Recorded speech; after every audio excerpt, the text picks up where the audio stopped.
दोस्तों, क्या ट्रेन चलाने का ख्याल आपके भी मन में आता है? तो आपके लिए वीडियो बहुत ही खास है, क्योंकि इसमें जानेंगे साइकिल, कार और ट्रेन चलाने में कौन सबसे ज़्यादा आसान है। क्योंकि ट्रेन चलाने के लिए लोको पायलट को ना तो दाएं और बाएं देखना होता है, ना ही पीछे का विशेष ध्यान रखना होता है। सिर्फ देखना होता है तो अपने सिग्नल को। जबकि साइकिल या कार चलाने के लिए दाएं बाएं के साथ साथ आगे पीछे का भी विशेष ध्यान रखना होता है। तो चलिए इस वीडियो में डिस्कस करते हैं, क्या वाकई में ट्रेन चलाना साइकिल या कार चलाने से ज़्यादा आसान होता है। दोस्तों, अगर हम छोटा मोटा एग्जांपल से इसको समझना चाहें और सबसे पहले साइकिल और कार को कंपेयर करें, तो आपको लगता होगा कि साइकिल चलाना आसान है, बट ऐसा नहीं है। साइकिल और कार के बीच को कंपेयर करेंगे कि कौन चलाने में आसान है, तो कार चलाना ज़्यादा आसान हो, क्योंकि साइकिल में आपको बैलेंस बनाना पड़ता है, जबकि कार को चलाने के लिए सिर्फ आपको उसके एस्केलेटर और ब्रेक को समझना होता है। जबकि साइकिल में दो पहिए होते हैं और इसके लिए चालक को बैलेंस बनाना पड़ता है, तभी आप साइकिल को चला पाएंगे। अगर वही हम बात करें कार की, तो कार में 4 चक्के होते हैं, इसलिए यहाँ चालक को एक प्रकार का बैलेंस का जरूरत नहीं होता है। एस्केलेटर, क्लच और ब्रेक के तालमेल को समझ लें तो अच्छी तरह से आप कार चला सकते हैं।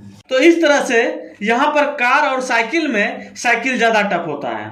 अगर वही हम बात करें कार और ट्रेन की, तो यहाँ पर आप देख सकते हैं ट्रेन बिना स्टीयरिंग वाला कार होता है, यानी कि आपको दायां बायां देखकर ट्रेन को चलाने की जरूरत नहीं पड़ती है।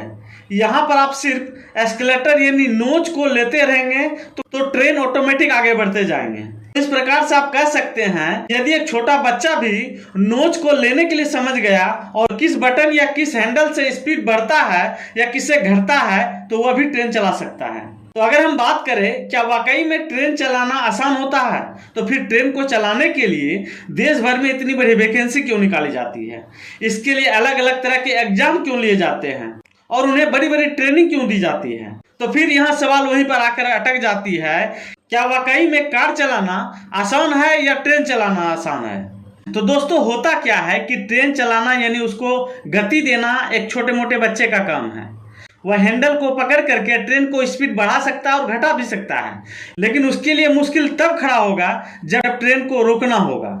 यानी कि ट्रेन को कंट्रोल करने की सबसे बड़ी बात होती है, और ट्रेन को कंट्रोल वही कर सकता है जो कि इसके लिए एक्सपीरियंस होता है, जो कि कई सालों के बाद, अनुभव के बाद मिलता है, और उस चीज को समझ सकता है कि वह कहां पर कितना प्रेशर ड्रॉप करे कि ट्रेन अपने सही जगह पर खड़ी हो जाए। दोस्तों, आप देखे होंगे जिस प्रकार हवाई जहाज लैंड करती है, तो पायलट कहां पर कितना ब्रेक लगाए ताकि वह सही जगह पर खड़ी हो जाए। बट उससे भी ज्यादा मुश्किल है ट्रेन के स्पीड को कंट्रोल करके एग्जैक्ट जगह पर खड़ी करना, क्योंकि ट्रेन इतना भारी होता है, उसमें कई कोचेज होते हैं ताकि सभी कोच में समान ब्रेक लगे, और इस प्रकार से अगर सही ब्रेक नहीं लगेगा तो वह ट्रेन कहीं दूसरी जगह जाके खड़ी हो जाएगी। तो ऐसे में बहुत सारी प्रॉब्लम हो सकता है। दोस्तों, आप जानते होंगे जब भी लोको पायलट की भर्ती होती है, तो भर्ती के बाद उसको सबसे पहले असिस्टेंट लोको पायलट के रूप में रखा जाता है। उसके बहुत एक्सपीरियंस के बाद 8 से 10 साल के बाद उसको गुड्स ट्रेन का ड्राइवर बनाया जाता है। जब उसको अच्छा एक्सपीरियंस हो जाता है ट्रेन को सही गति देने और ट्रेन को कंट्रोल करने का, तभी वह किसी पैसेंजर ट्रेन या एक्सप्रेस के लोको पायलट बनते हैं। इस तरह से देखा जाए तो एक मेल या एक्सप्रेस ट्रेन के लोको पायलट काफी अनुभव वाले होते हैं, ताकि वह ट्रेन को उसके सही जगह पर खड़ी कर सके। अगर लोको पायलट बिना एक्सपीरियंस का होगा तो ट्रेन के प्रेशर को मेंटेन नहीं रख पाएंगे, और या तो सिग्नल के बहुत पहले रोक देंगे या सिग्नल के बाद जाके खड़ी कर देंगे। तो ऐसे में ट्रेन की कई घटनाएं होने की संभावना हो जाती है। जैसे कि यदि ट्रेन किसी प्लेटफॉर्म पर जगह से पहले अगर खड़ी हो जाती है, तो पैसेंजर को अपने कोच में चढ़ने में प्रॉब्लम होगी। इसमें पैसेंजर में भागदौड़ ज्यादा हो जाएगा। इसलिए सभी चीजों को ध्यान में रखते हुए उसी लोको पायलट को ट्रेन चलाने की अनुमति दिया जाता है, जो कि पैसेंजर ट्रेन या गुड्स ट्रेन को कंट्रोलिंग करने जानता है।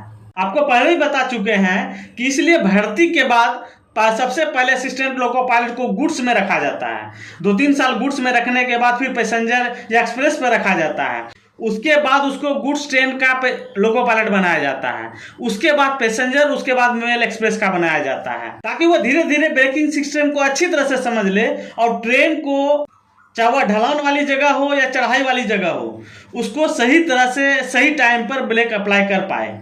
अगर ये सही तालमेल को समझ जाते हैं, तभी वह धीरे धीरे A1 कैटेगरी के लोको पायलट माने जाते हैं और उसको वंदे भारत और शताब्दी जैसे ट्रेन में सेवा देने का मौका दिया जाता है। दोस्तों आपको बता दें कि ट्रेन को चलाना या कंट्रोल करना एक एक्सपीरियंस का खेल है।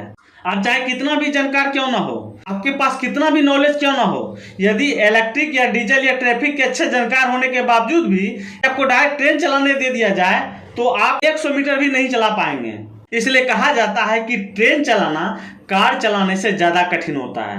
इसमें एक गलती का मतलब होता है तबाही, यहाँ तक कि इसके एक गलती से सरकार की कुर्सी तक हिल जाती है। दोस्तों हम उम्मीद करते हैं कि अब आप अच्छी तरह से समझ गए होंगे साइकिल, कार और ट्रेन चलाने में कौन सबसे ज्यादा आसान है। दोस्तों क्या ट्रेन चलाने का ख्याल आपके भी मन में आता है? यस नो कमेंट जरूर कीजिएगा। फिर मिलते हैं नेक्स्ट वीडियो में। धन्यवाद।